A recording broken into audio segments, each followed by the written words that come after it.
So today we have Chris McDonald, the CEO of Carports, and we getting a lot of questions, and we figure that the best way to answer everybody's questions is just to make a recording and answer the questions.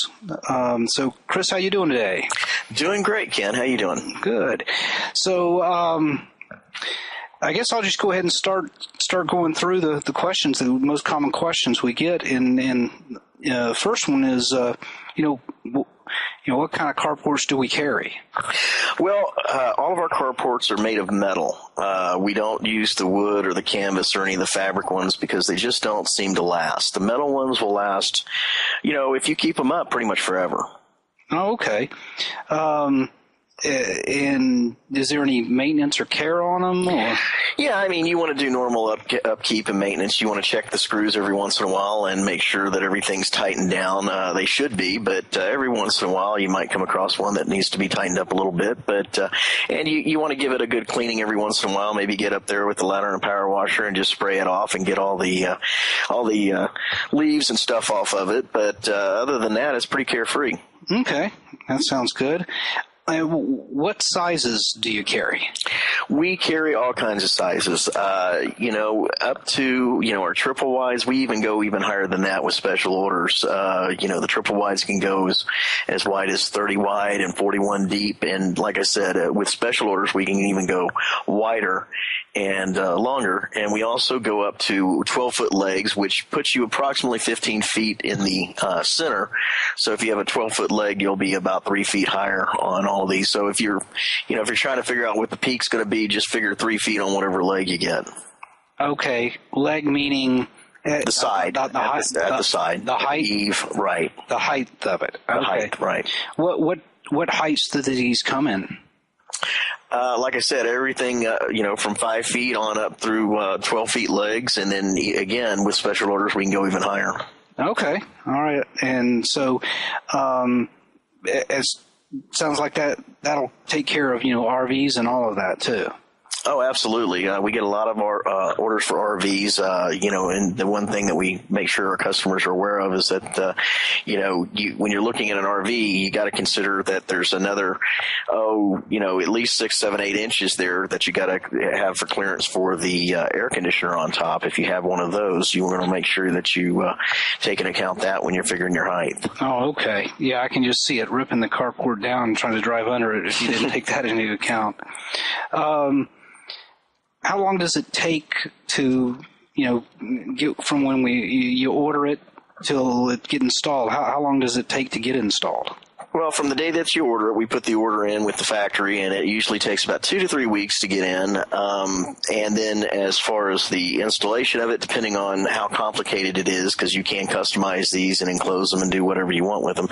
But your standard carport, an 18 by 21 carport, 2 to 3 weeks delivery time, takes our guys about 45 minutes to an hour to install.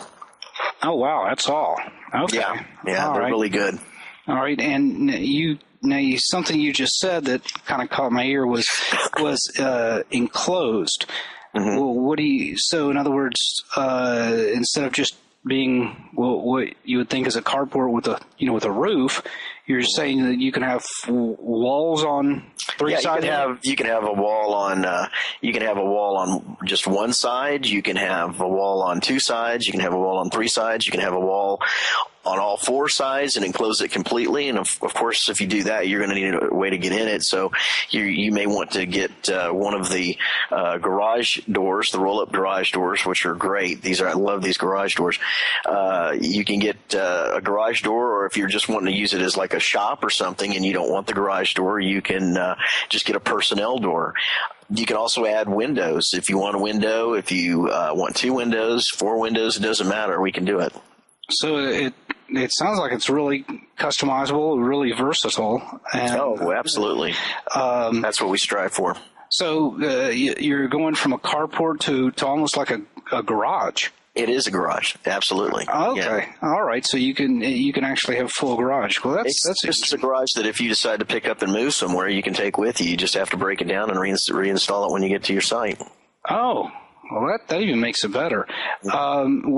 What kind of ground do you typically install this on? Typically it's going to be like a gravel or a rock or caliche type ground. A lot of the garages are put on concrete slabs. Let me talk just a minute about the concrete slabs, because there are some considerations that you need to take into account. When they are put on a slab, for instance, if you have an 18 by 21 garage that you want, or even a carport, any of these, you want to make sure that your slab is on each side 3 inches wider and longer than the actual carport. So if the carport is 18 feet by 21, you actually want to make the slab 18 feet 6 inches by 21 feet 6 inches. And the reason for that is that they use these concrete bolts that expand, and you don't want to crack out the side of the concrete if it's too shallow. Oh, okay. All right. So in other words, you don't want the concrete pad itself being flush with the rail. With the rail. Right, oh, exactly. Okay. Well, that makes sense. And another thing, again, on these garages especially, what you want to do is to keep the water from running inside the building is you want to bevel the edges of the slab.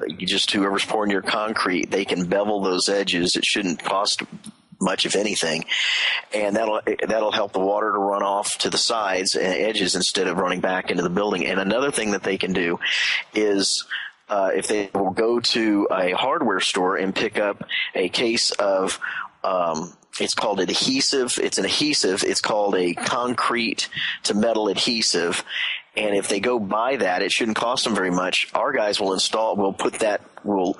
actually apply that adhesive to the concrete and to the rails themselves for free, and that way it'll also prevent water from getting in underneath those rails. Okay, so it just kind of seals it off from the outside then. Right, and it's completely free service. Okay. Is there anything that the customer needs to do, to prepare the ground? Well, obviously with the concrete slab, you need to get it poured, but as far as, anything else, is there any kind of preparation the customer needs to do before the install is done? We highly encourage the customer to have a flat and square surface. You want to have it as flat as possible. The other thing that you would want to do before you even order the building is you're going to want to make sure that you're not going to be running into trouble with local authorities. If you're in a city or a county where they require a permit, you can just call the city office and ask them if a permit is required, and they'll let you know. And so you don't want to get something and put it up and then have the inspector come by and flag you for it. You want to make sure that you call the utility companies. I think in Texas it's something like 411 dig or something like that. But anyways, if you call any of the utility companies, they'll be able to give you that information. But you want to call them and make sure that they flag any underground utilities so we won't run into any problems when we're installing these. Okay. Another common question we get is, why aren't any of the prices listed online? We get that a lot. The reason is because the prices vary from state to state. It depends on where our distribution centers are, and that can affect the cost of freight and shipping. It depends on what kind of construction requirements there are. If you're in the north, of course, you have to be aware of snow loads. In the south, in the coastal areas, you got to be aware of maybe a hurricane restriction on wind loads. So that's primarily the reason. Okay. And how many colors do you carry? We carry several colors. All of the main colors that we carry are basic and can be mixed and matched. Right now we are carrying 13 colors, if I'm not mistaken. I counted them earlier. You can have the top of the canopy one color, and you can have the trim in another color. You can have it all one color. It doesn't matter. All these colors were chosen after years and years and years of customer requests and customer feedback. Okay. Another thing about these colors too is they last.